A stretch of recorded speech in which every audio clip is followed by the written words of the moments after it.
o'clock. I call this meeting to order. Could we stand for the pledge? I pledge allegiance to the flag of the United States of America and to the republic for which it stands, one nation, under God, indivisible, with liberty and justice for all. Let's remain standing for a moment of silence, please.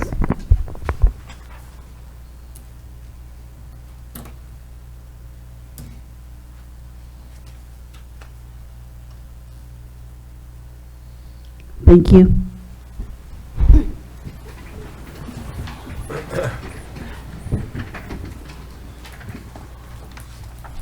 We have a little change on our agenda.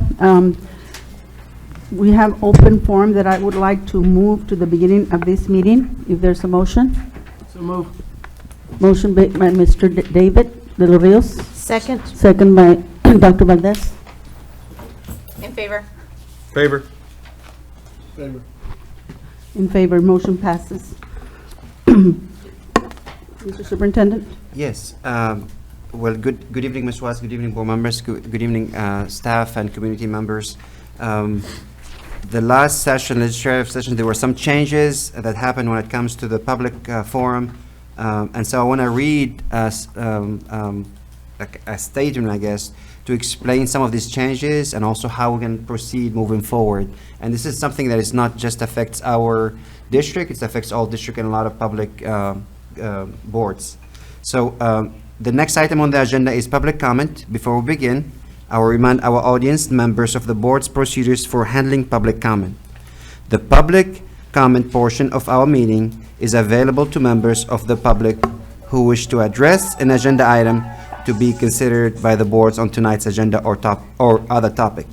Anyone who wants to speak during public comment must sign in prior to the start of the meeting and list agenda item or topic them want to discuss. Each public comment speaker will be allowed a maximum of 3 minutes to address the board. However, any public state testimony speaker who requires a translator will receive up to 6 minutes to address the board. The public comment portion of the meeting will allow all speakers who have signed up before the start of the meeting to address the board regarding an item on tonight's agenda. Please keep your comments or criticisms civil and uncourteous. Please also avoid using profanity and refrain from making personal attacks on others during your opportunity to speak. Last, we ask that you do not discuss students who are not your own child. If a speaker is seeking board resolution of a specific complaint, that concern should be addressed through the district grievance process. District policy DGBA has been established for addressing employee complaints. Policy FNG is the avenue for filing parent complaints, and Policy GF addresses community members' complaints. Grievance forms can be obtained at any campus administration office or in the central administration offices. Thank you, Mr. Superintendent. Our first speaker is Daniel Nunez, and you have 3 minutes, sir.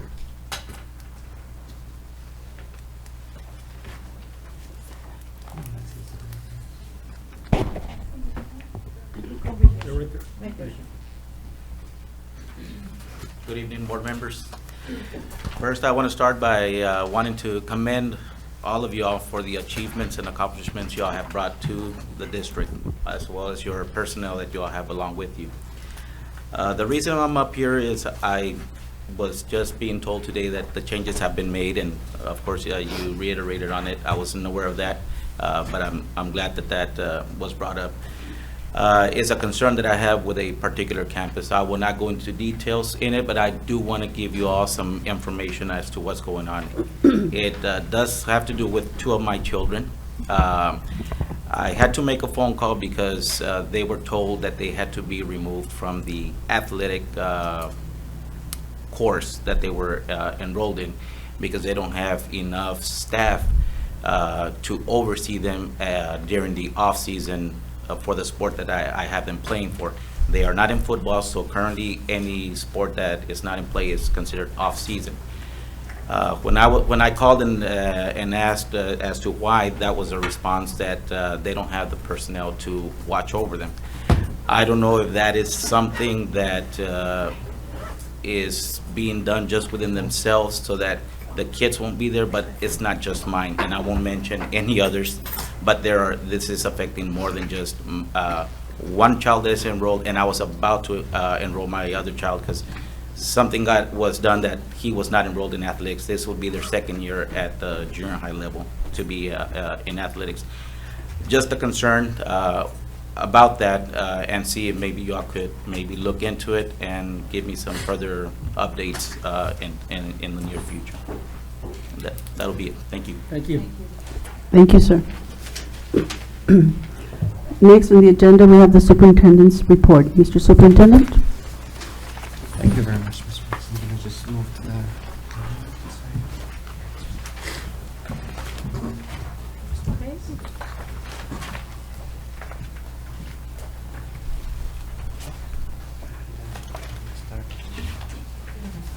So, again, good evening, Ms. Watson, board members and community. We're going to start by highlighting one of our great programs today, and it's our math program here and our great teachers. So I'm going to invite next to me here, Mr. Watson. Thanks, sir. Thank you. As was mentioned, my name is Mr. Watson. Excited to be back with the district 5 years.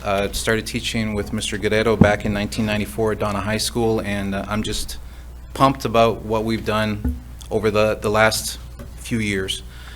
We got this recognition, or that we found out we were going to get this recognition back in March. So we've been busting at the seams waiting to share about it, but we didn't actually receive the plaque or the things that we are actually going to share until about a month or two ago. So I just have a quick PowerPoint that I want to share about it. This is from District Administration Magazine. They're a national publication that serves the top K-12 leaders of virtually every school district in the U.S. with strategic information about how to most effectively manage their school districts. And they're trying to find best practices or ways to share that with other districts across the nation. So we were selected of one of 34 districts in the nation for a District of Distinction. And this is done annually. Basically, it's successful projects that were developed by visionary educators to meet the needs of their individual school districts and have the potential to impact school success in other communities nationwide. The areas that, categories that these can happen in are ed tech, at risk, et cetera. Ours was curriculum and instruction.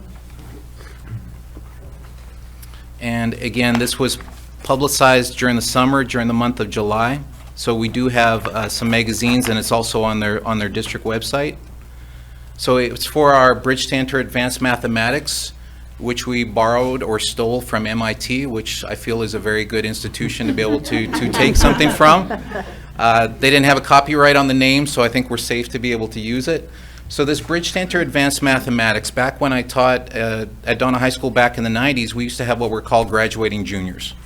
And at the time, it seemed like it was a great idea, but we were sending kids off to college at the young age of 16 or 17, and they weren't graduating with their peers and really getting that opportunity to have that social, emotional, along with their successful academics. So we tried to come up with an idea where we could have the kids graduate on time with their peers, but also get them as many college credits as possible. So that's what our program is about. It's actually for full state credits during the summertime. Back in the day, we only used to offer during summer school was remediation, but again, this is also, again, looking at the other end of the spectrum for kids that want to advance. So every child that came during this program were students that they themselves selected and said, I want to do this for a full month during the summer rather than staying home playing video games or whatever the case may be. And we had parents sign contracts, and for the many parents that came in, they told us, I don't know why I'm here, it's just my son's bugged me or my daughter's bugged me for a week or two, and they said, I just have to do this. So they came in and did that. So again, our challenge, and again, this is what's listed on the District Administration Magazine, the challenge for us was we weren't necessarily enrolling AP or dual enrollment classes for students until their senior year, which district leaders believed was late. Rather than lose those students to another district, we wanted to be able to have those kids as college and career ready as possible. So this initiative began, and we had incoming freshmen, kids that are going from 8th grade to 9th grade, taking geometry during the summer. Geometry pre-AP, by the way. This isn't just a regular geometry class. These are kids that take Algebra 1 pre-AP their 8th grade year. They're taking Geometry pre-AP during the summer as part of BEAM. And then now, at Donna North, and in some cases at Donna High School as well, we have kids, freshmen, taking college algebra. I remember back in the day, it's like when a kid got to college algebra as a senior, that was really doing something. But now, it's happening as freshmen. So these are some of our students. The two there at the bottom are kids who are actually taking algebra in 7th grade a couple years back. And this is our group that was with us this last summer.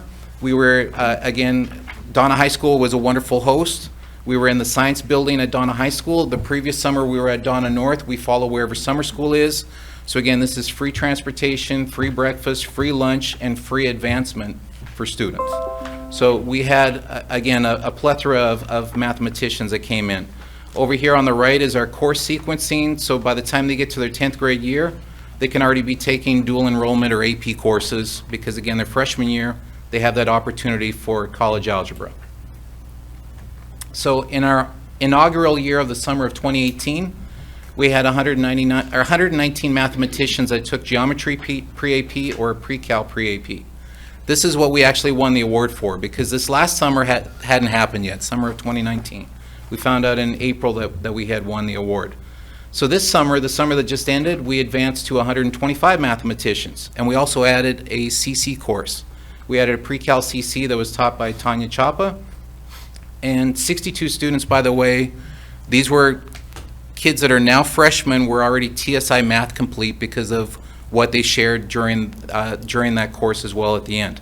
We had basically a boot camp for TSI, the kids tested, and again, that's about triple our ongoing rate of during the regular school year. So again, I want to commend everybody who was involved with that.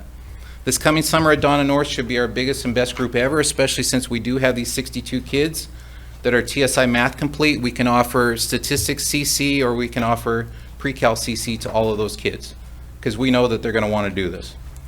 So again, we were very appreciative that South Texas College took on the fact that we could offer this during the summertime. It was like a mini-mester where the kids earned that course. Here's some of the things that were shared with parents. We did have 2 parents' nights, so parents were 100% informed ahead of time. And as I said, we did have contracts, and parents were aware we want children to take, or our students to take, advanced mathematics courses all the way through their senior year. This isn't to finish early and then have a restful junior or senior year. This is so that they can progress as far as they possibly can. So as I call your name, if you don't mind standing to be recognized, let's save the applause till the end, please. So first of all, I want to thank Mr. Rana for making this all happen starting summer of 2018. He was the one who, again, got us our funding and got the idea off the ground. So Mr. Rana, thank you. Our DISD math staff, the 2 coordinators that were in charge of this was Ms. Deborah Harris. If you can stand, please. Ms. April Pettis as well. And then our fantastic BEAM teachers. All these teachers were, and again, all these teachers were selected not only for their knowledge and skills, but their ability to be able to engage students, because this was Monday to Friday, 8 a.m. to 4 p.m., every day, all day, 4 weeks straight. So it had to be engaging for students to be successful. By the way, every child that went through this got either an A or a B. There weren't any kids who didn't pass. There weren't any kids that got a C. Everybody got either an A or a B through this. So as I call your name, please stand. Ms. Tanya Chapa, she taught the pre-cal CC class. Ms. Angie Pettis taught a geometry pre-AP. Please stay standing. Ms. Ceci Serta taught geometry pre-AP. Ms. Patty Vivanco taught geometry pre-AP. By the way, again, both Ms. Tanya Chapa and Ms. Patty Vivanco are both graduates of Harvard. Our district was, again, in that initiative, cohort 3 that got them through Harvard University, so thank you for that. Ms. Raquel Rodriguez joined us this year at Geometry Pre-AP. Ms. Manobe, Secondary Teacher of the Year last year, Pre-Cal Pre-AP. And Christian Martinez, who I don't think joined us. So again, big round of applause for all these individuals.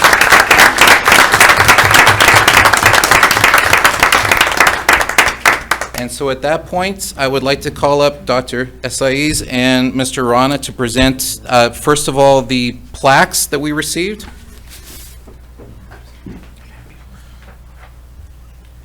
This first plaque is the one that recognizes us as one of 34 districts that won this award. Wow. Yep. And then, Take a picture with it. well, I want to read off this plaque from District of Distinction. It says, "Congratulations again on being named a District of Distinction. The editors of District Administration Magazine are pleased in including you in your initiative in this round of awards program. Enclosed, you will find a plaque honoring your initiative along with 3 copies of the magazine, which we have here too, in which we publish the Districts of Distinction feature. Your district is also being featured online with other honorees, and it has the online location. Districts of Distinction is a national recognition program created by District Administration Magazine to honor school districts that are leading the way with new ideas at work. We selected your initiative because it is yielding quantifiable benefits and could be replicated by your peers in other districts. If you have any questions or comments about Districts of Distinction, don't hesitate to reach out, and this is from their editorial director, J.D. Solomon. Awesome.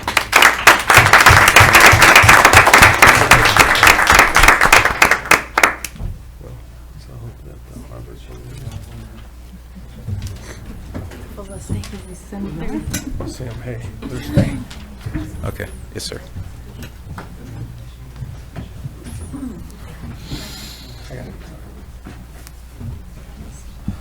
I would like to emphasize that all the teachers are women. That's why we hired them.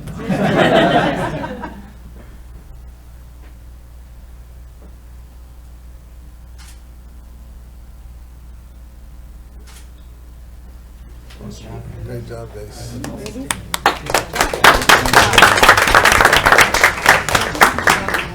Sir, am I done? Thank you. Thank you. All right, so again, in conclusion on this, we were lucky enough to also receive a letter based on our distinction from Congressman Vicente Gonzalez, which we have the framed letter here, and we do have a representative of his as he's in Washington right now. Ms. S.J. Zavala is going to read the letter and present it to our district as well. Thank you, Ms. Zavala.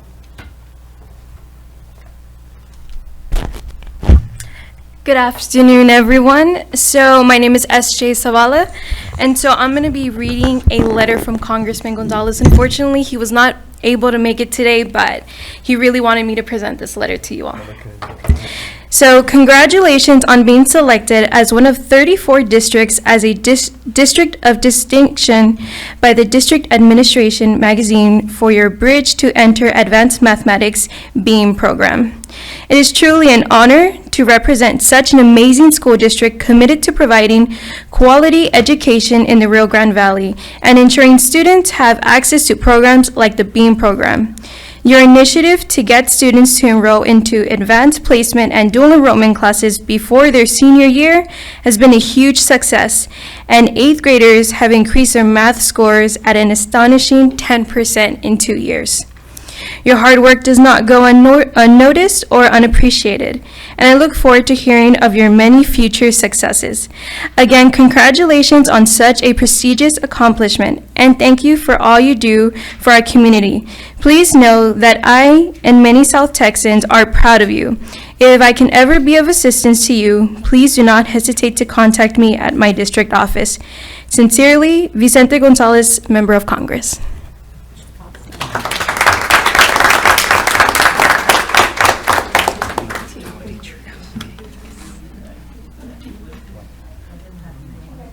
Thank you.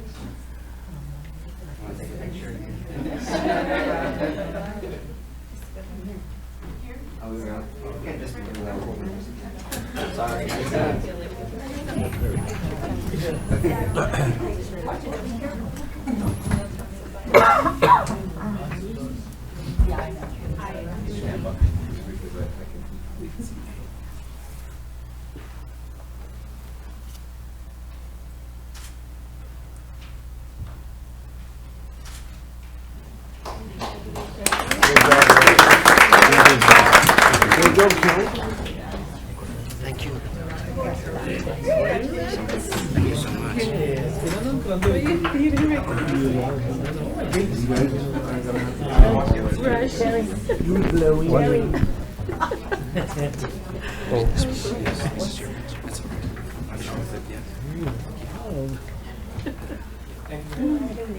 Thank you, Terry.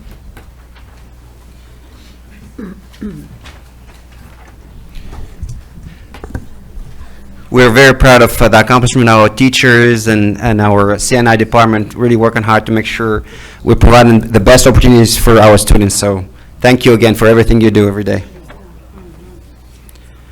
By the way, talking about being recognized, it's also last month we had a superintendent meeting at Region 1, and also our district has been was recognized as because we get the 85, in an accountability system. So also we are recognized last month by Region 1, and they share this, and they wanted to share this with you and with all of us. So our district is really shining, and it's going to shine even more. So again, thank you to all your support and the hard work of our staff, obviously. Very well. So the next thing, we're moving to district highlights, and I'll be sharing with you a quick video. As you know, our CTE programs been adding more and more opportunities for our students, and we went up to 34 different options. So one of the coolest new CTE certification we added is a commercial drone pilot program. And we just started this year, so we have a short video to share with you the highlights that new program.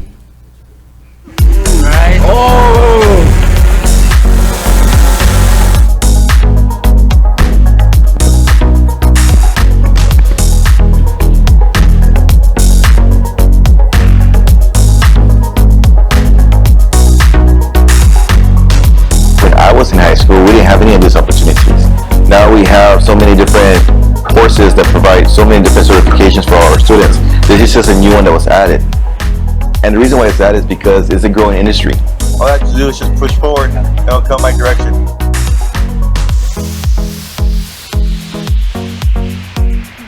For example, Amazon is heavily thinking about doing autonomous flying, where they'll do the delivery system with a drone. It won't be basically piloted by a person, but it will be programmed to go to the address, and then after does the delivery to return back to home base.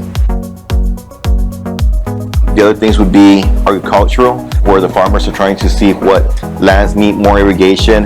Having an aerial view of a farmer's crops gives them a better picture than just being here in the ground and wondering what's going on with your crops. It gives them a new perspective. And let go. All right, let's do that one more time. So you press. There's also real estate. That's more the entry point for most drone operators. So they'll work for real estate agents and they'll get aerial footage of the listing. Since I started, I already contacted several real estate agents, and the need of aerial footage is really strong. Also, you have search and rescue. There's law enforcement that are right now training their officers in how to apply drones into their procedures. There's also medical.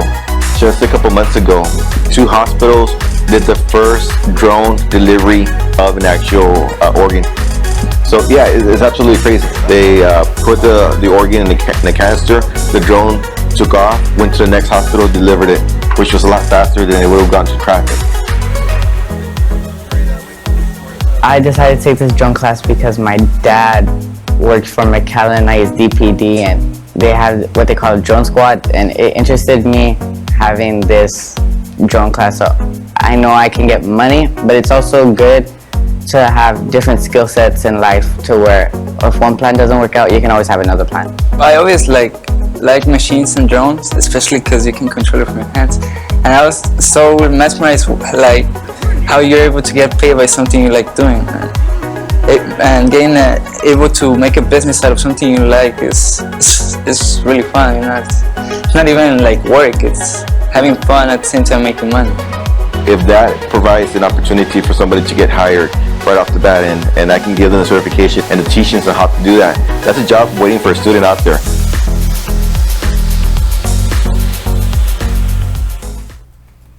So yeah, thank you to our Mr. Garcia, as you know, really started this program, but also, CTE, Mr. Moreno, but this is another opportunity for our students. Really cool, and this is the future, really, like it's happening right now, and so our students are ahead of the game. I don't even know, do you know how many other, I don't even think there's any other school district in the Valley who offer this. Is there any, sir? Currently here in the Valley. You see, that's what I thought. So we are really pioneering a lot of this work. And so it's very exciting for our students and for our community. So again, kudos to Mr. Moreno and the team, the city teachers, Mr. Garcia and the rest for really coming up with all this great things. And again, it's the future. We're ahead of the game as far as preparing our students for the future. So.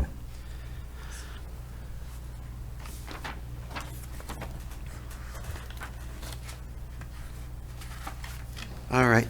Next, this is our monthly LSG monitoring report, and I will be discussing with you today goal number 3, which is looking at our percentage of graduate demonstrating college, career, military readiness. We want that to increase from 43 to 90% by 2023.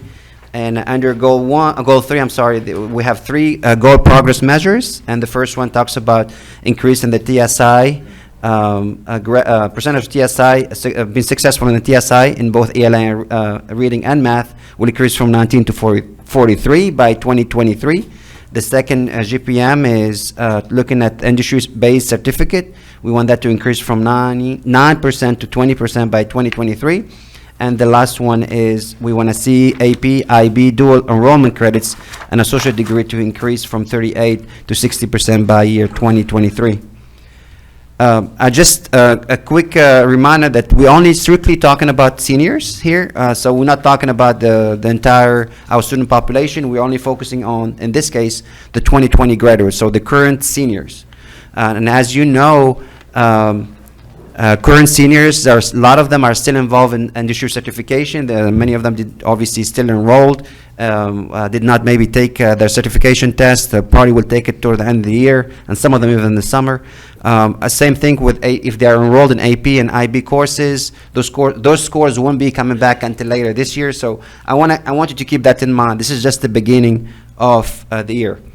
So in the beginning of the year, we have 17% of our students already are showing college, career, or military readiness. Bless you.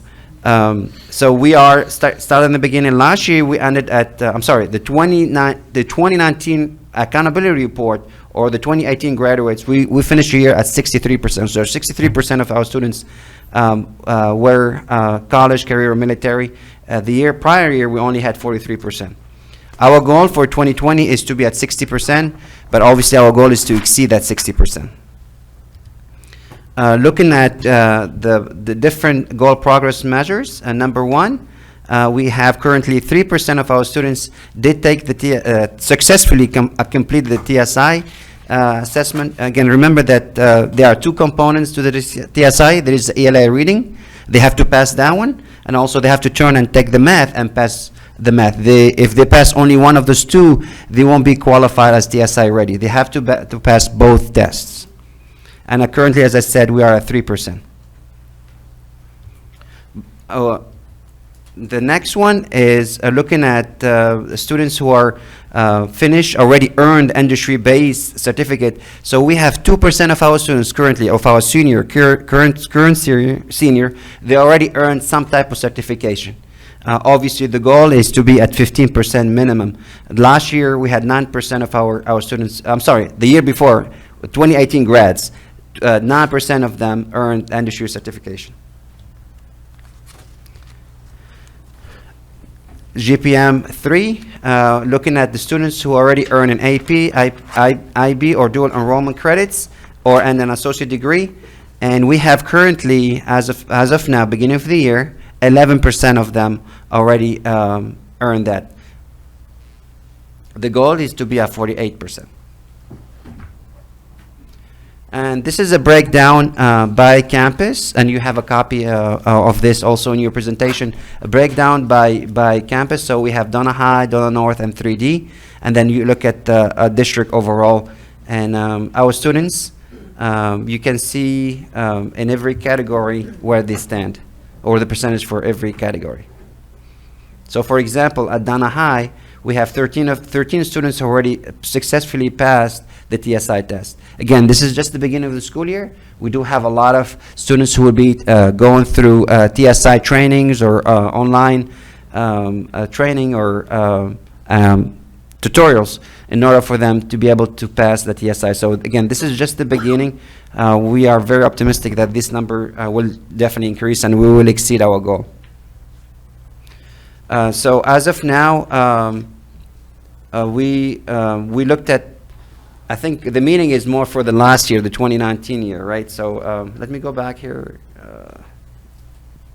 So this is looking at, we already, with 63 from the 2019 accountability report, because we exceeded 2020, we were meeting, but as far as this year goal, we are approaching. So what we have is a proactive monitoring of CCMR students 2 years in advance.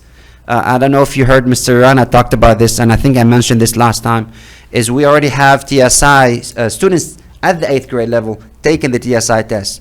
And I don't know, Mr. Watson, I think about 62 of them passed successfully the TSI as 8th graders. So we already been taking, starting preparing the students early on to make sure they're college and career ready. So by the time they get to be on senior, we won't start with those low numbers. Our numbers will be a lot higher, and that what we'll do to our students is the possibility for them to take advanced classes, college classes, dual credit classes early on. So they know, as a freshman, they can start taking all those courses.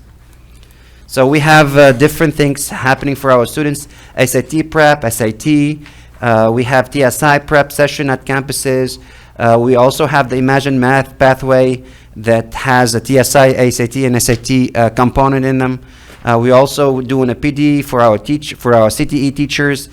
We also included more certification in our CTE. We have 34 up from, I think, 26 last year. We also have more students taking advanced courses, including AP courses, and we want them to be registered to take the test. So there's a lot of things we're doing to increase or improve, to make sure our students are prepared so they can be college and career military ready.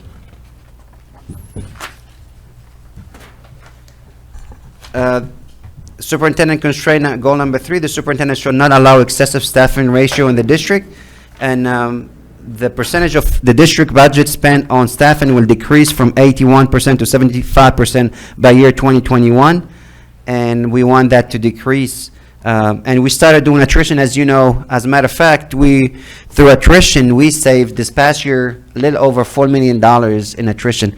However, as I want to share this with you, so we save about over $8 million, but we spent, over $8 million in salary increases, which was needed, obviously, and well deserved by our staff and teachers, but that kind of kept our percentage at 80%. However, we're still doing attrition. We're still pushing for attrition. The goal is to decrease this number, hopefully. But again, the goal is to be at 78% by year 2020.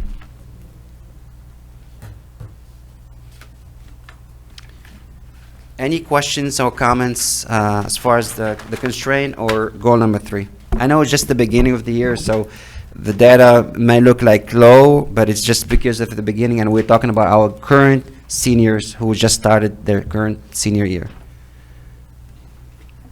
I think it's not necessarily a question, just maybe for the future board meetings. I'm fully aware of the goals, but what's still a little bit fuzzy for me is like, what are the systems in place? Like when you're teaching a content and there's students that are learning, but then there's some that are not. Right. What systems are in place for those specific students?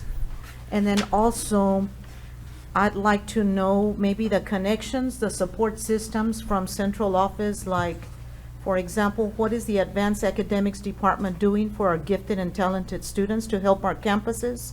What is the Special Education Department doing for our special ed students?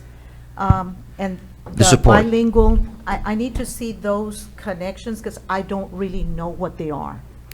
And I'd like to, and it doesn't have to be anything big, maybe just a one-pager so that we can Definitely. so we can have an idea of those systems, because I don't Definitely. know what they are right Yes.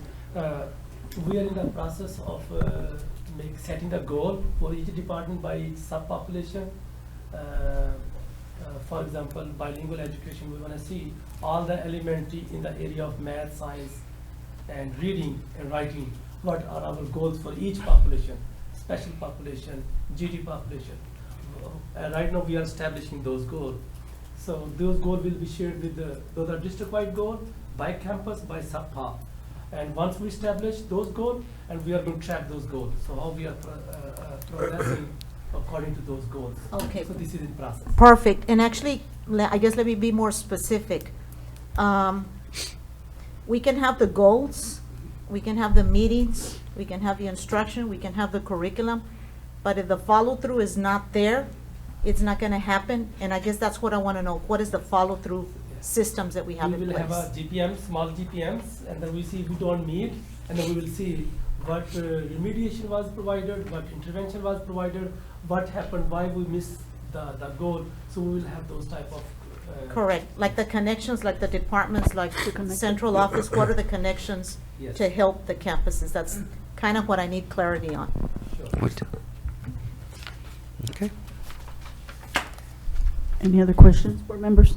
I just want to make sure I'm understanding when you're talking about the data. So if we look forward to, like, let's say 5 years from now, like the 8th graders, the example that you're giving, what you're saying is because, let's say, TSI, it looks like this year where we are is the majority of the traction we make is with the seniors. I mean, the seniors, we go from whatever, 17 to 60 Yes. something in the senior year. What you're saying is in the future, that cohort of 8th graders, when they're seniors, this is going to be way higher at the beginning of their senior year. Yeah, so good question. So for as far as TEA doesn't really care, as far as like CCMR for like our junior or our freshman. They don't even look at that. They don't even consider that. They don't track that. They don't monitor that. The only thing they monitor and the only thing they track and the only thing they use for accountability for districts and schools is the senior. So our kids can be TSI ready, can be college and career ready as early as 8th graders, but in the eyes of TEA, it's not really, to them it doesn't matter, I guess, until they reach their senior year and graduate. So they graduate. So for us, we're not looking at it that way. We, as a district, we are being proactive because we believe if our kids, let's say in the case of taking TSI and pass the TSI early, meet the requirement, that will open opportunities for them because they will become what's called college ready. So they can take those advanced college courses early on. So we've been very proactive. I think there are some school districts who most school districts, I think, they do their TSI starting as in the freshman because that's when they start taking, they want to maybe by second semester of their freshman year or maybe their 10th grade year to start taking those dual credit courses and stuff like that. For us, we're trying to bring it even down to 8th grade because that will make, like what Mr. Watson was saying, is we giving them a head start, even bigger head start than the rest of their peers in the area. So anything we do will count toward this until those kids reach their senior year, to answer your question. And Yes. we have predictive data, therefore, right? So if I may add, the STEM students, they are junior this year. Once they are senior, and then you are going to see the data different picture because the cohort is coming from the back. And we've never had that cohort at the senior level. Senior level yet. So Yes. this is once they get to the senior level, and then that's where you are going to see the drastic difference. What the numbers you see. They are the last cohort we have. They are senior. They are working. We are working diligently. The other cohort, they are coming with all these indicators already in their pockets. Also, we, just like early college, we talk about early college, we are also doing the early high school for middle school. So we have, we offer so many courses at the high school, at the middle school level. We added English 1, biology, algebra 1, geometry, the app creation, computer science. So all those and then the art 1, Spanish 2, Spanish AP. So all courses are added in middle school, and once they go to the high school, they are starting early high school at middle school. When they go to the high school, they are going to start emptying out their schedule so they can take college courses and college classes. So this is a model we clearing the path and moving towards Yeah. that. Mhm. That way that we can have a. Because our early college, high school will start with just freshmen, right? Right. So we actually won't see that show up until 4 years from now. Correct, Okay, correct. got it. Yep. So, yeah, so Yep. that's a good point. So, Yep. a lot of the work we're doing is really creating a foundation, right? So, whether it's a pre-K 3 we're doing right now, or the pre-K 4 we started last year, that for example, will help our district move forward when it comes to achieving goal 3, which is having our students reading on or above grade by 3rd grade, right? And that's so it's and then the same thing with an early college that will also help us with goal 3, which is the CCMR. But as you're bringing a good point, it may take a couple years, right, until we see the fruits of all these great initiatives that we this investment we put in our students. And the pre-K, last year we have pre-K 4 full day. We were meeting with the teacher yesterday. There was a teacher from Run Elementary, and she was so excited. She has 6 students, they are already reading at grade level, above grade level, and then she was so happy. It never happened before that she got kindergarten students Oh, that wow. were reading at or above grade level. She said, okay, how many students you have? 22. So you have another 18 students to work, to 16 students or 17 or 18 students you just work with. Yeah, Yeah. she was so happy and excited. So this is a benefit when you have a pre-K 4 full year, and then you see the Yeah. students are going to start reading at Yeah. their grade level or above grade level. Yeah, it's a great thing, I know, but with like any new things, it doesn't come without any challenges and bumps in the road and stuff like that. But we are adjusting. Our teachers have been working hard, our staff, our principals, but also the curriculum. We're trying to also come up with the best curriculum, and we're adjusting that to make sure we meet the needs of the students. But in the long run, this is going to be a huge investment and a great benefit to our students and to our community. So I don't doubt that for a minute. Yeah.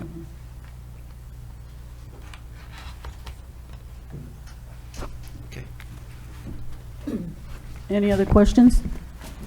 If not, there's a motion to accept or reject. There's a motion to accept. Second. There's a motion by Mr. Guerrero, second by Mr. De Los Rios. Favor? Favor? Favor. Favor. Motion passes. Next, we have finance, business and finance. Okay. Okay.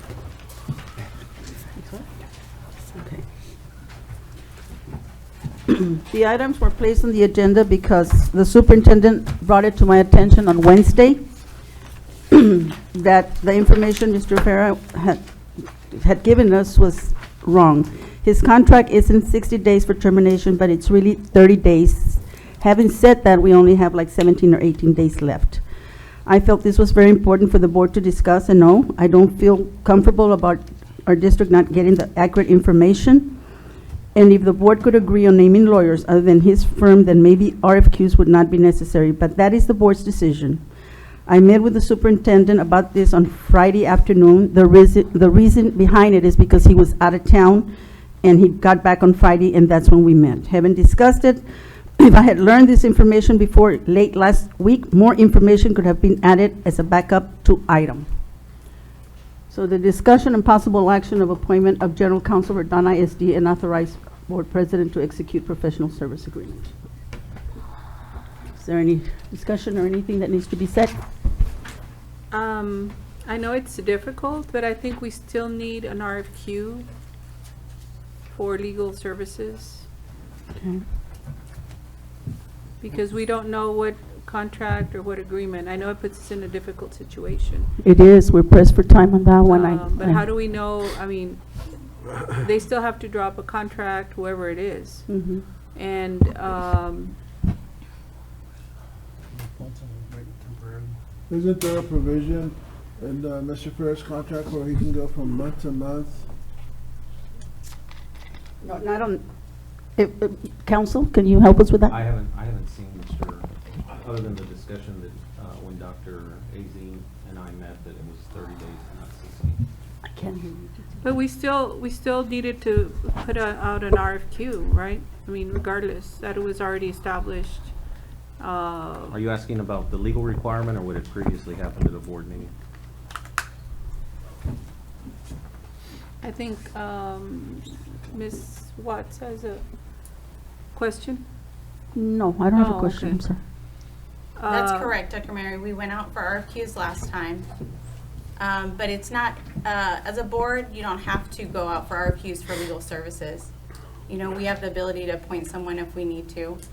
I think going back to the point I tried to make at the last board meeting, that's the reason that we need documentation, because had we had time in advance, we would have been able to all ask, let's review the contract, and we could have caught this earlier. So, I mean, I would love to hear just kind of ideas that folks have around, you know, what general counsel to appoint, because what I hear from Ms. Watts is that she's concerned about timing. We need a general counsel. Yeah, we do. The 30 days will be up the end of September. So given there was nothing in the board packet again, And I specified the reasons why, which was very little time. The superintendent was out of town. He barely got back on Friday, and this was very short notice that I got, and I really had to make a decision to bring something like this to the table. so I'm just curious what other board members, your thoughts on what information do you have about a general counsel? Because I honestly didn't have time to research what general counsel we might bring. Well, the other thing is, we don't know who's out there. Like Mr. De Los Rios said, let's see what's out there. Okay, that's fine. But we need to have presentations, we need to discuss their fees, what they're gonna, I mean, are they going to charge for phone calls? Just a lot of little details that I don't feel comfortable having one person appoint, because I don't know who that person is going to be appointed. I don't know the legal counsel that's going to be appointed. And, I mean, it's only fair to our district to have the best representation. Absolutely. But I think all of us should be able to have a say-so. I mean, I wouldn't feel comfortable saying, oh, I choose this lawyer, and it doesn't matter if you like him or she likes him or not, but we're working as a team. And to me, that doesn't show, or I don't feel like we're working as a team when I see this and we don't have any information of who the list is. There's no list of potential candidates. It's just, you know, brought up. I don't think that's right. I personally don't think that's right. And I think all the points are very valid. I think all of you have very good rationale. But I think based on the fact that we were given misinformation, I think it's very important that we move forward. So at this time, I'm going to make a motion for the appointment of Tony Torres for General Counsel for Donna ISD, and authorize Board President to execute professional services agreement. Is there not time for more discussion? Since there's a motion on the floor, there's not. I'm gonna second. We're still in discussion. Well, once they make the motion, and this is why you gotta go We're back. in discussion of the motion. Discussion is over. And but my question never got answered. I was just curious, like, what information other board members had. So we have a general counsel on the table, like, I guess what I'm saying is, as board members to say, hey, this is who I'm thinking about, this is why I'm thinking about this person. Otherwise, it can look like board members already know what they want to do coming in here.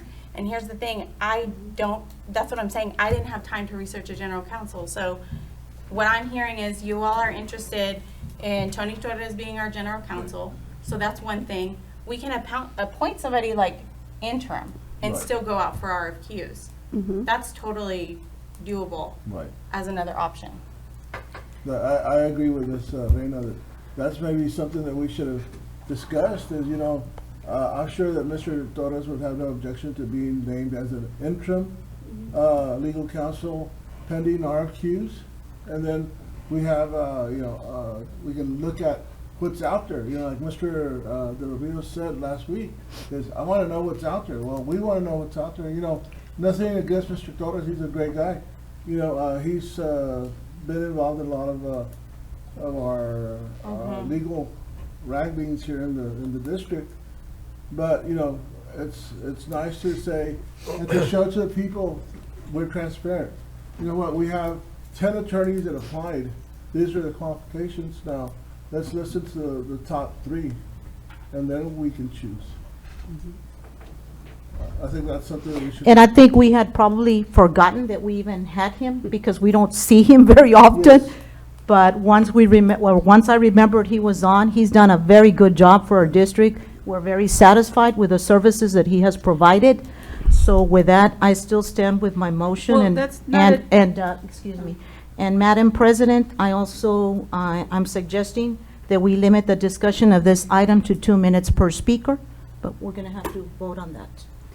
I don't think, I'm not There's- disagreeing with that. I'm just saying this is an item that was just brought up like, okay, this is who we choose, you know? Again- And I only spoke for 20 seconds here. Okay. That's okay, 3 minutes. I think our community It's okay. needs transparency, and that's what I'll say. Our community needs transparency. That's how the community builds Okay. trust in board members. Anybody else? You're correct, Ms. Reina, so let's move forward with the meeting. Exactly. And then let's just vote on it, and we'll see You what the have a chips right. say. We accept whatever the committee or whatever the school board vote is. Well, I know, well, before we continue, I think, at least I wanted to know an answer and whether it's correct or not, or it's irrelevant. I think the point being is, we're short of a council. We got 15 days, that's point one. There's an RFQ that we have processed last time, and you're right about that. The second point that I'd like to make is based on the comment, just thinking just now as you guys were talking, on Tony Torres and why we will select Tony. Knowing a known quantity, obviously, within our district, and it's been here, I believe, since 2013, or maybe less than that. It's been on district for a few years. I don't think anyone here on the board would be unconfident of not having him as a general counsel. If we need be, still continue with maybe some type of service with Farah, I think would also be in play. Because we want to have the continuity within our processes, I think that would be a good venue. Again, I don't know if that serves my response to you, but because he is a known quantity, he has provided services to us and continues to do so. And if I'm not mistaken, he's also worked with Farah for the last 13, 14 years, I believe. I could be wrong. But because of that reason, I think, going back and just thinking about what you guys discussed, that, for me, I would favor that. Thank you. So Okay, there's some- again, I'm going to make the motion again. I make the motion for the appointment of Tony Torres as general counsel for Donna ISD and authorize board president to execute the professional services agreement. Okay. There's a motion on the floor that's made by, and there's Ms. Valdez I already had second. and Mr. David second again. So just go down the line and see. I'm opposed. Mr. Guerrero? I'm going to oppose pending RFQs. Okay, thank you. Mr. Colonel? I'm in favor. Ms. Reina? Even though I don't agree how this was done, I have no question. I really have thought your services have served our district well, so I'm going to vote in favor. I also vote in favor. Motion passes. The second one is discussion and possible action to rescind RFQs for legal services for Donna ISD. I make the motion to rescind. Second. Motion made by Dr. Valdez, second by Mr. De Los Rios. Mr. Guerrero? Against.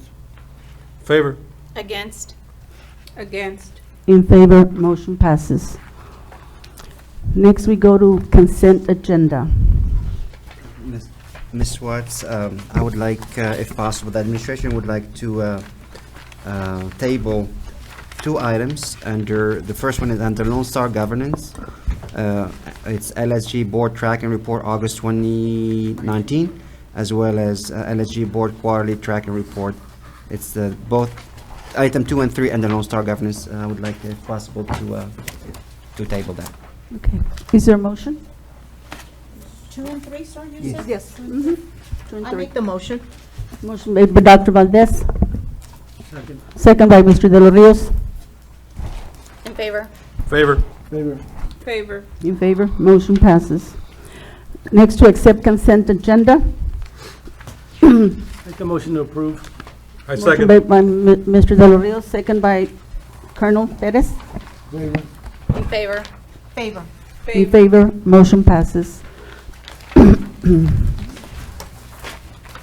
Now we have the governance report, conservator monthly report for July. Mrs. Linda Romeros. Good evening, Madam President, members of the board, Dr. Asayis. I'll be very brief. July was uneventful. It was so quiet. Everything would stay the same. You were here just a week. So You went on nothing vacation, really- didn't you? Were you on vacation? You were on vacation, we were all on vacation. So I really don't have much to say. It pretty much stayed the same. Unless you all have questions, I'll address them. Okay, thank you. Thank you for the report, ma'am.